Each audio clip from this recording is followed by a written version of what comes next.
नारायण नारायण। 11 मार्च। आज का विषय अहंकार के त्याग से गृहस्थी की लाभ हानि सह पाएंगे। गृहस्थी परमेश्वर की प्राप्ति में कभी बाधा नहीं हो सकती। यह तो हम जानते हैं कि गृहस्थी में हमारा कई लोगों से विविध कारणों के कारण संपर्क आता है। माता पिता, पत्नी, बच्चे, भाई बहन, अन्य नातेदार, मित्र, इतरेजन, इन सभी का उत्तम उपयोग करना चाहेंगे तो इन सभी के व्यवहार करते समय हम अपने सभी कर्म हरि स्मरण के धागे में पिरोने चाहिए। फलतः सबसे स्नेहमय संपर्क बना रहेगा। गृहस्थी सुखदायक होगी, कम से कम पीड़ादायक तो होगी ही नहीं। इन सभी से हमारा संबंध अभिमान, अहंकार के कारण ही बिगड़ता है। अहंकार केवल धनवानों को ही होता है ऐसी बात नहीं है, गरीब भी अहंकारी होते हैं।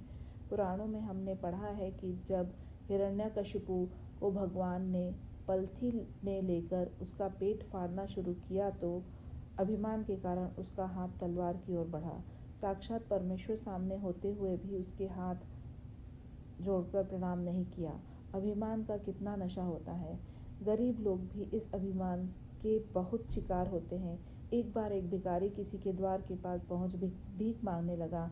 तब वह आदमी भिखारी से कहने लगा, अरे तुम्हें कुछ समझदारी है या नहीं?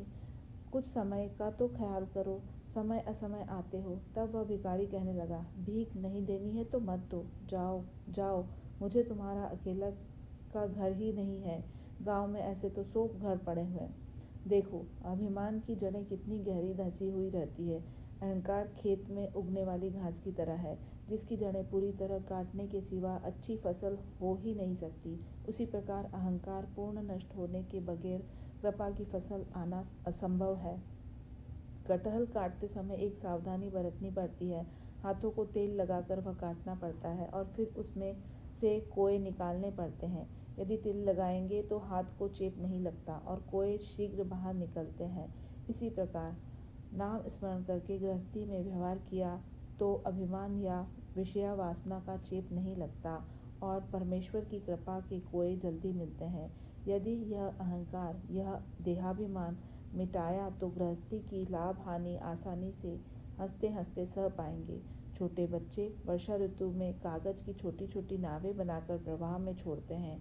उन छोटी छोटी नावों में से यदि कोई नाव बहने लगी तो हंसते हैं और डूब गई तब भी हंसते हैं। उसी प्रकार गृहस्थी का सुख दुख हंसते हंसते सहना चाहिए और यह सब नाम